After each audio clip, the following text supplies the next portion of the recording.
சட்டப்பேரவையில் நீட் விவகாரம் தொடர்பாக அதிமுக அமளி.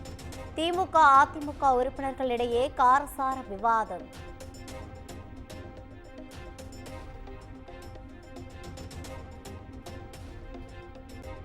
திருச்சி உறையூரில் சுகாதாரமற்ற குடிநீரை குடித்ததால் 4 பேர் உயிரிழந்ததாக கூறப்படும் விவகாரம்.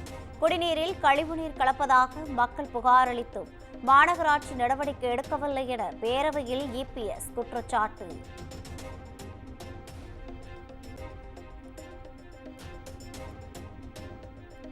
நீட் விவகாரத்தில் திமுக வாக்குறுதி கொடுத்தது உண்மைதான். கூட்டணி ஆட்சி அமைந்திருந்தால் நீட் ரத்து செய்யப்பட்டிருக்கும் என்று பேரவையில் முதலமைச்சர் மு க ஸ்டாலின் விளக்கம்.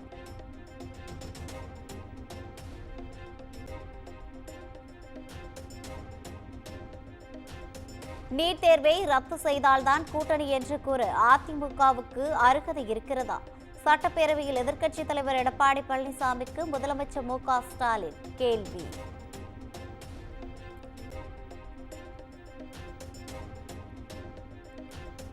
திருச்சி உறையூரில் கழிவுநீர் கலந்த குடிநீர் குடித்து 4 பேர் உயிரிழந்ததாக கூறுவது அடிப்படை ஆதாரமற்றது.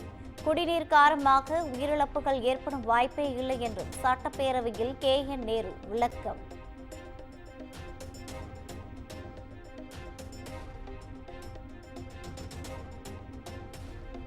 கூடலூர் தொகுதியில் வேலைவாய்ப்பு ஏற்படுத்தக்கூடிய வகையில் தகவல் தொழில்நுட்ப பூங்கா அமைக்க வேண்டும். தன்னிடம் நிதியும் இல்லை, அதிகாரமும் இல்லை என்று பேரவையில் அமைச்சர் PTR பழனிவேல் தியாகராஜன் ஆதங்கம்.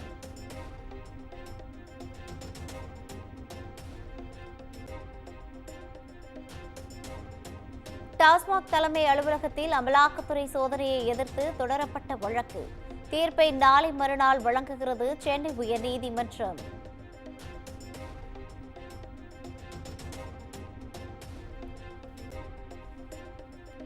போதைப்பொருள் கடத்தல் வழக்கில் ஜாஃபர் சாதிக்கிற்கு ஜாமீன். சாதிக்கின் சகோதரர் முகமது சாலிக்குக்கும் ஜாமீன் வழங்கி சென்னை உயர்நீதிமன்றம் ஆணை.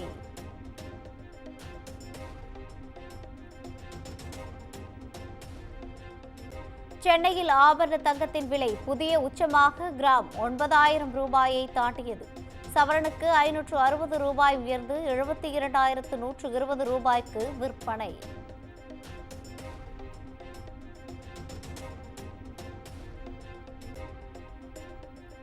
நீதித்துறைக்கு எதிரான ஆளும் கட்சி தலைவர்களின் கருத்துக்களை உச்சநீதிமன்றம் உன்னிப்பாக கவனித்து வருகிறது. ஜக்தீப் தன்கரின் கருத்தை மறைமுகமாக சாடி உச்சநீதிமன்றத்தின் அடுத்த தலைமை நீதிபதி PR கவாய் கருத்து.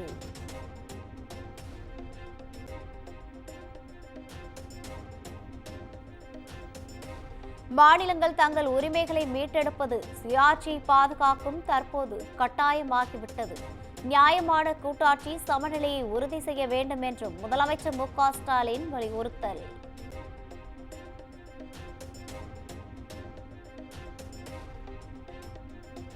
நடிகர் சிவாஜி கணேசனின் வீட்டை ஜப்தி செய்யும் உத்தரவை ரத்து செய்தது சென்னை உயர்நீதிமன்றம். நடிகர் பிரபுதான் அன்னை இல்லத்தின் முழு உரிமையாளர் என்றும் ஆணை.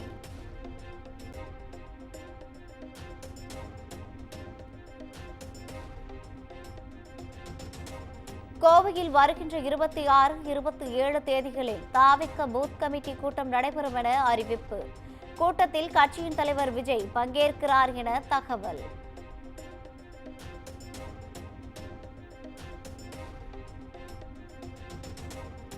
மதுரை மாவட்டத்திற்கு மே 12ஆம் தேதி உள்ளூர் விடுமுறை. கள்ளழகர் ஆற்றில் இறங்கும் நிகழ்வை ஒட்டி ஆட்சியர் சங்கீதா அறிவிப்பு.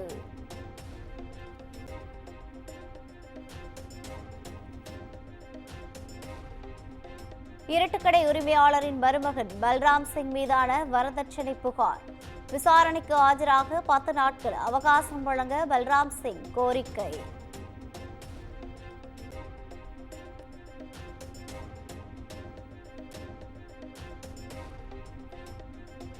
நான்கு நாள் பயணமாக இந்தியா வந்தடைந்தார் அமெரிக்க துணை அதிபர் JD வான்ஸ்.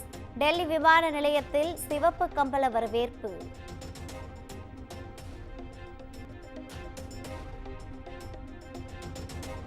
டெல்லி வந்தடைந்த அமெரிக்க துணை அதிபர் JD வான்ஸை வரவேற்றார் மத்திய அமைச்சர் அஸ்வினி வைஷ்ணவ். முப்படை வீரர்களின் அணிவகுப்பு மரியாதையை ஏற்றுக்கொண்டார்.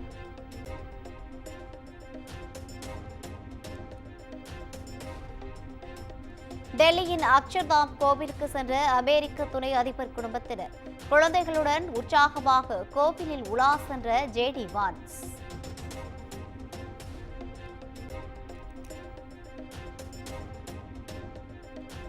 இந்திய தேர்தல் ஆணையத்தில் தவறு நடக்கிறது. மக்களவை எதிர்க்கட்சித் தலைவர் ராகுல் காந்தி அமெரிக்காவில் பேச்சு.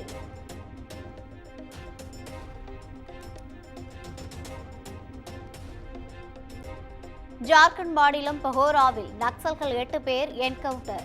1 கோடி ரூபாய் பரிசு தொகை அறிவிக்கப்பட்ட விவேக் என்பவரும் கொலை.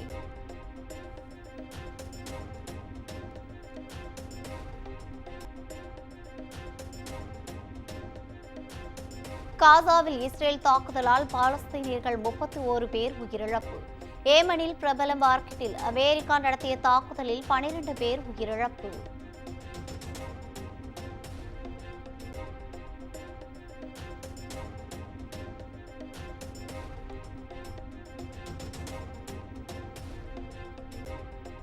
ஸ்பேஸ் டெக் திட்டத்தின் கீழ் பூமியின் சுற்றுப்பாதையில் 2 விண்கலன்கள் 2வது முறையாக இணைப்பு.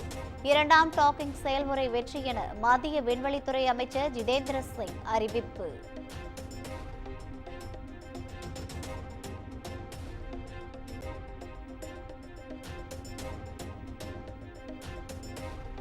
உலகிலேயே முதன்முறையாக சீனாவில் 10G இணைய சேவை அறிமுகம். ஹிபே மாகாணத்தில் மின்னல் வேக இணைய சேவை.